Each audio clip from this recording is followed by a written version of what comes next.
What's good, YouTube? Today I'm going to be fan casting UFC fighters. And for those of you who don't know what fan casting means, I'm basically going to be picking an actor that I think could play the role of each fighter.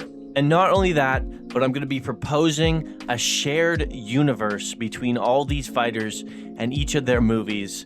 So without further ado, let's get right into it with the first movie of the UFCU, Conor, starring Alfie Allen.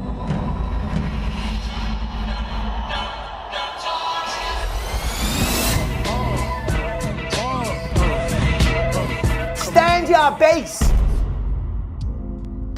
Yeah, this one's definitely doing $1 billion at the box office. No problem. Let's look at the stats here. Both 5'9", both orange hair. Conor's 35, Alfie's 39, a little bit old, but he's a Hollywood actor. He honestly looks like a 20-something McGregor to me. So yeah, if you guys didn't recognize Alfie, he is Theon Greyjoy in Game of Thrones, and he had a pretty good presence until he became Reek. So shout out Got.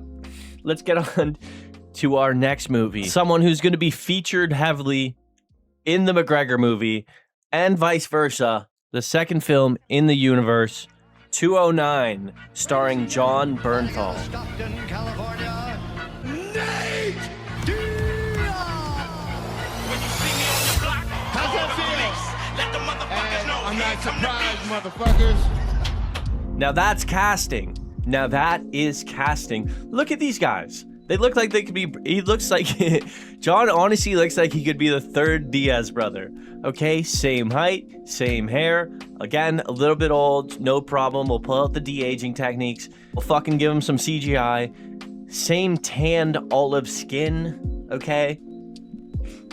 And they got that same tough look on their face. That's right, Jon Bernthal goes from playing the Punisher to Nate Diaz. What a career. What a career. And I could just imagine when this movie gets released, Nate and like 30 of his boys are pulling up to the premiere, throwing gang signs.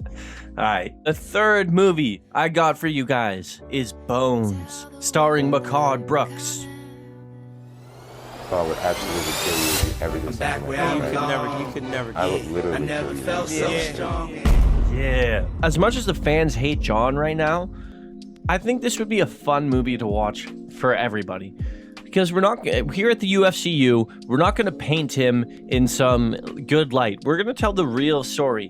All the arrests, all the steroids. I picture like a really sick scene in the movie would be from that story of where he hides under the cage when USADA comes. That would be fucking sick. And if you don't know, this guy played like Jax Brooks in I hope I'm getting that right, in Mortal Kombat. So yeah, he's not a big name actor, but yeah, this would be a huge role for him. And look at this side by side. 2 peas in a pod, these guys. Or as Jon would say, 2 pictograms in a pool. Yeah, Bones is gonna lead directly into our next movie here, DC, starring O'Shea Jackson Jr. Heavyweight champion of the world, Daniel DC.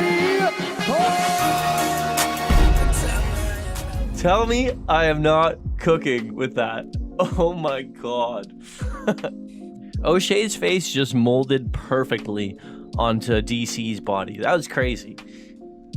Yeah, this is a low-key amazing casting right here. Same height, same build, same everything, and this guy's actually young. And I think this would be his first ever lead role, so this would be huge for him. If you guys recognize him, that's Ice Cube's son right there. And yeah, maybe he's got to put on a little muscle, but I mean, he's definitely got the other part down, right? Another great addition to the UFCU right here. And now for our 5th movie, somewhat of a prequel, I guess you could say, Brock, starring Alan Ritchson. I walked into this building and watched the heavyweight disasters from the beginning. The God of the pieces. DC, I'm coming for you, motherfucker! Oh hell yeah, dude! That one got me fucking hyped. Look at the comparison between them. This is another Honestly, perfect casting. The only man jacked enough to play Brock Lesnar, literally. The Viking blood is strong in both of these men. Now, I think this would do very well in the box office. Maybe it would be our second billion-dollar movie. It's very possible. It's very possible. You've got the WWE fans, you've got the UFC fans, you've got the old heads, you've got the young bucks, and all the girls are going to want to see it for Alan Ritchson. So we've got a perfect combination. This might even do better than the Conor movie. So let's get into our next movie here. The UFCU presents Rush, starring Taron Eggerton. I'm not impressed by your performance, and I look forward to fight you in the near future. I'm back. You know I'm back. Everybody stand up. Oscar. Boys, I don't know about the box office for this one, but Taron Eggerton is definitely getting a goddamn Oscar. We got a British man playing a French-Canadian man. It's gonna be the role of a lifetime. It's gonna be the role of a lifetime for Taron. They're about the same height.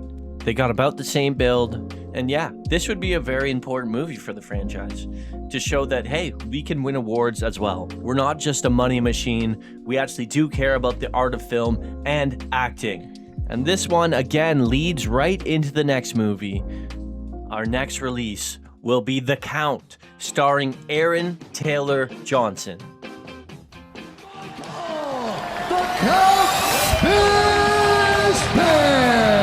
Conceive, believe, achieve. Shut the fuck up. Aaron Taylor Johnson, very esteemed actor, very popular. I think he'd bring a lot of new eyes, no pun intended, to the story of Michael Bisping, because it's a great story. It really is. You know, we could show the scenes of him memorizing the eye test before he went to the eye doctors. Like, that's very interesting when he tells it, but imagine seeing it on screen. It'd be fucking sick. So, yeah. Look at this side-by-side right here. Spitting image. So our second last movie, and very connected to the Bisping one, we got Cool Hand, starring Liam Hemsworth. Such a long ride back home. You're just an average bloke. You're just an average bloke.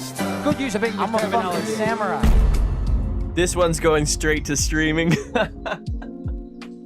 Who are we kidding? This one's going straight to Paramount Plus. Sorry, Luke Rockhold. No one really cares, but pretty sick casting, right? Tell me you see the resemblance.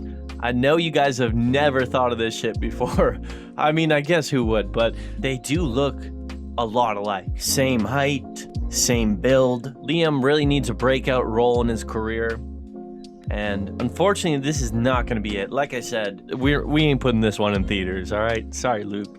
Our ninth and final movie of the UFC cinematic universe is going to be Soldier of God, starring Jonathan Majors. I love you. See you soon, boy. What a trailer. This one's gonna be a controversial one, boys. But I think you know what? I think it's gonna be a cult classic. Yoel Romero, obviously a legend in his own right. Jonathan Majors, a controversial figure at the moment after being canceled. Listen, Paramount Plus was not happy that we chose to go with Jonathan Majors, but I mean, who else are we gonna go with? Look at these two. You know, that's not our concern here. That is not our concern. Our concern is making the best UFC movies possible. Both 6 feet. Romero 48. Majors 36. Jonathan Majors has the boxing experience already in the movie Creed. So that's a big plus. We don't need to get a stunt double for him, right? You know, and if we did need a stunt double, we just get Yoel Romero, right? He's still in great shape. He still looks like a human Ninja Turtle. Yeah, maybe for the wrestling scenes, we'll get Yoel to come in and be the stunt double. So let's take a look back at all the movies. This is the UFCU slate. 9 movies over the course of the next 5 years. I think that's a beautiful lineup to kick things off for the franchise. Let me know what you think in the comments. If you got any fan casts of your own. If you like this kind of video, or if you think this is retarded, like, I totally understand.